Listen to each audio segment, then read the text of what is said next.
One of the things I get often when I debate people like Destiny or people on the left in general, right, is you guys often tell me, Myron, you're too nice. Why are you being so polite to this individual? Why are you doing X, Y, Z, right? And the reason why I do that is because keep in mind when you debate these individuals, right, it's not just your audience of people watching you that know you, right?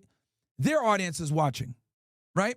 And when you go in there and you act like an idiot, all you do is confirm stereotypes, right? Because let's be very blunt here. Let's just deal with the reality.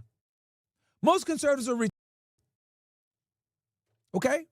They're just not intelligent people generally, right?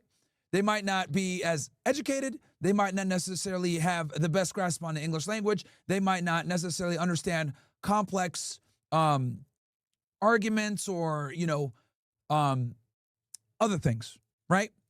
A lot of them are. This is why people have the whole like, "Oh, you dumb hillbilly," right? That's what they as a conservative. They think that you're a Bible thumping. If I'm going to be all the way honest, on the left, I'm telling you guys what the left thinks about people like us. Okay, so when you're there and you're debating an individual from the other side, the reason why debate viewership is so high is because for once you have two people who have two completely different opposing views debating, and guess what? Their audiences come to watch, okay? And when their audiences both come in to watch, you are in front of 50% of an audience that doesn't know who you are a lot of times, or might have heard bad stereotypes about you, or might not necessarily know what your positions are on some of these topics, right? And they're coming in with the mindset of conservatives are bigots, conservatives aren't able to understand, complex, logically sound concepts, right? They're racist, they're Nazis, etc.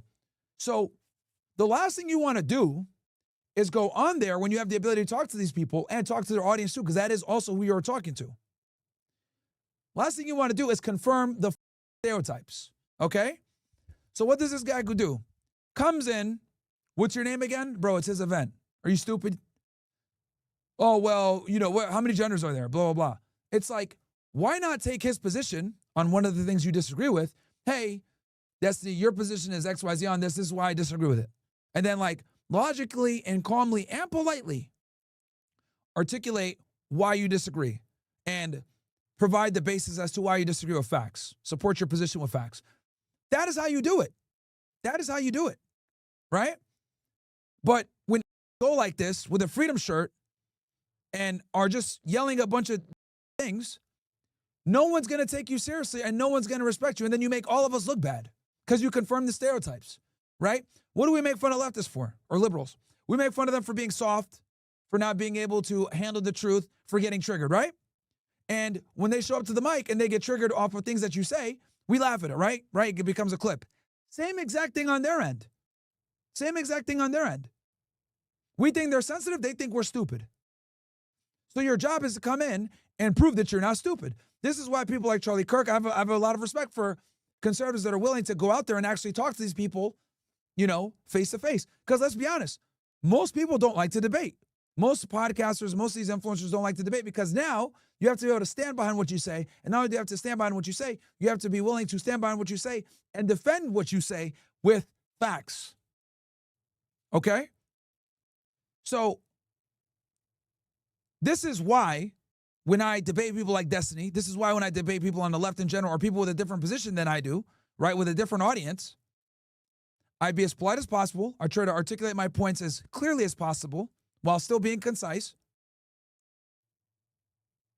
so that these people who might have had a preconceived notion of me can walk away and be like, wow, I didn't know that he was so articulate. Oh, wow, he's smarter than I thought. Oh, wow, he's able to actually look at things from another perspective. That's the goal.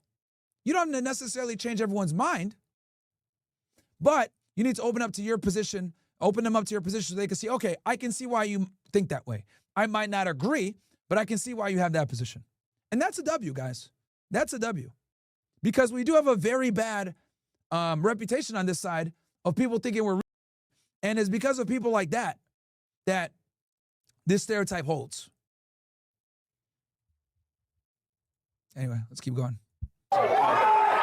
Watch a bit more here and see what happens. Can I just request for this question, just no heckling, because I just want to have like a real conversation here. Like, I'm not here to attack anyone, or if they say I'm right All right, there we go. This is guys coming at it correctly. or anyone's wrong. I'm trying to just bring about a constructive dialogue. I want to abandon this partisan that is making people homicidal towards each other. We're not heading in a good direction as we see here. People are angry, people are pissed. I saw what happened last week. It was horrifying. I couldn't believe it. And I saw everyone mocking his death, pissing on his grave, and that was horrible. And then I saw everyone on the right getting even more pissed off and radicalized and angry and hurling slurs at each other, say horrible things back, back and forth. And I've never seen anything like that in my life. And how do we just form that peaceful dialogue? How do we get through this, bro? Because we're on the verge of a civil war. I wouldn't have come here otherwise. I'm scared. I came here all the way from Florida. I want to get through this.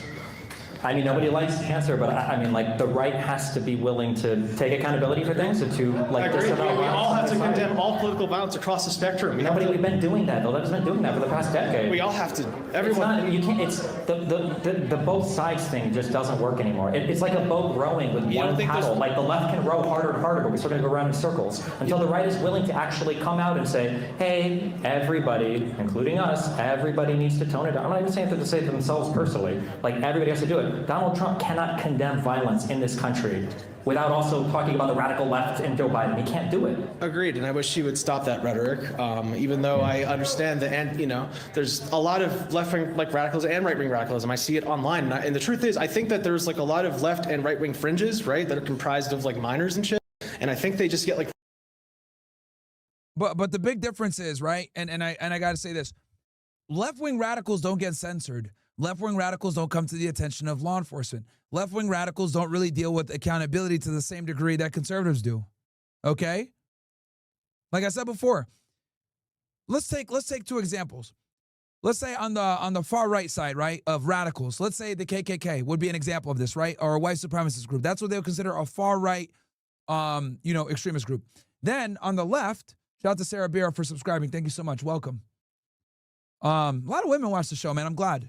I'm happy that some of you ladies are watching in and getting educated on this stuff. But on the left-wing side, you got Antifa. Explain to me how Antifa regularly marches all across major cities, all across the United States. Meanwhile, when's the last time you've seen a Klan rally? When's the last time you've seen white hoods walking around in a major city in